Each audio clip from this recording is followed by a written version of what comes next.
Acta, Anti-Counterfeiting Trade Agreement. The name is misleading. The original idea of Acta is to internationally protect intellectual property.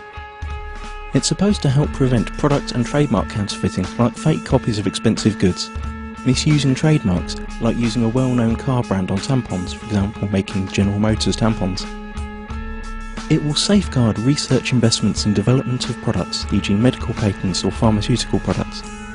It's also supposed to support artists and journalists and allow them to produce higher quality work and internationally harmonise copyright laws. Sounds great, doesn't it? But there's a twist. The Oxford English Dictionary defines a counterfeit as, quote, a fraudulent imitation of something else. But when a file is copied on the internet, it is exactly the same as the original, not an imitation, and it is not stolen since the original is not removed. The information is simply being shared free of charge, so counterfeiting has nothing to do with it. Let us explain. Intellectual property is never really defined within Acta. It could mean trademarks, or it could mean any idea or information which later could be copyrighted, restricted and criminalised.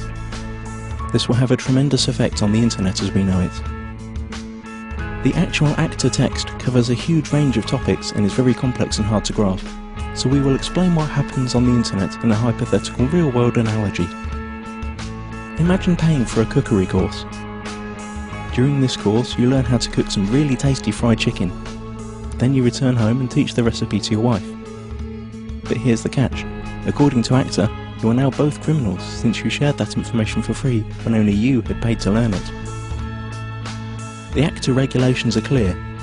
When you're suspected of sharing copyrighted information, depending on the country you live in, then your access to any kind of courses will be blocked, you will be fined or sent directly to prison. But surely no one would find out that you'd shared the knowledge of the secret fried chicken in private at home. And you're right. Under current law, no one would. But Acta deals with this through excessive surveillance. All your communication will be monitored, and not only yours. Your family, your friends will all be observed, just in case. But you don't need privacy, civil rights or liberties, because you have nothing to hide, do you?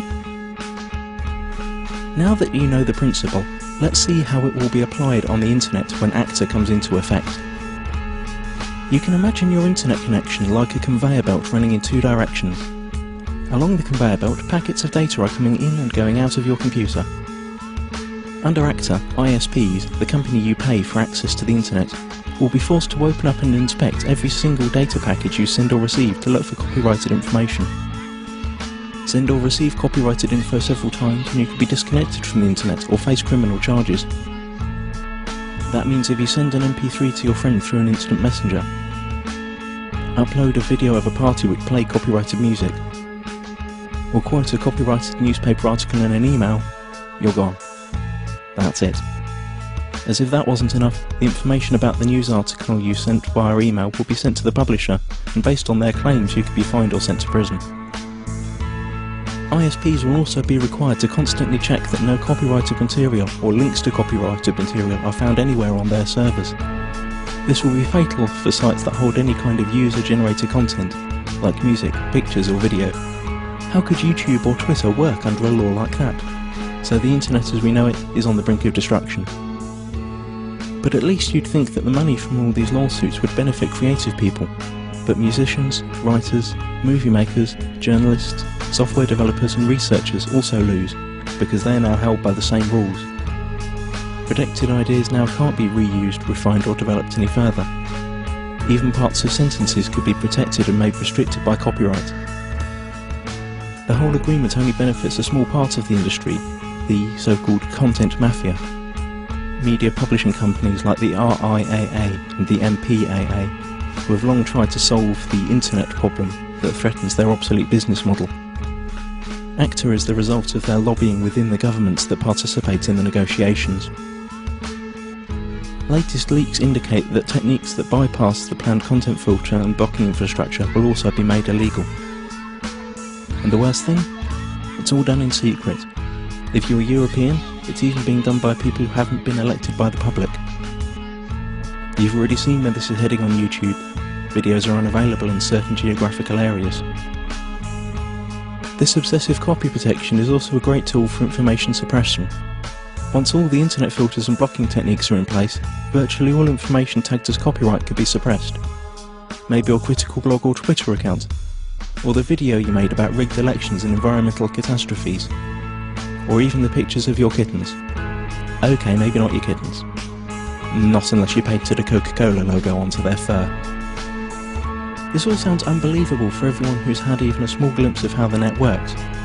But remember, those who work on the agreement might not have any clue what the internet is about. And once the treaty is signed, their rules will have to be implemented.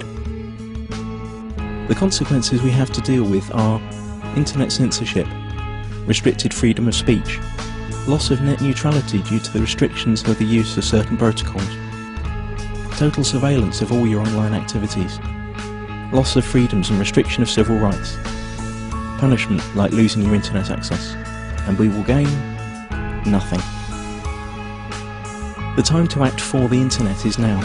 Google Acta. Load your tweets and photoshops. Let it be known that no one messes with the internet and take it to the streets. Stop the Kraken.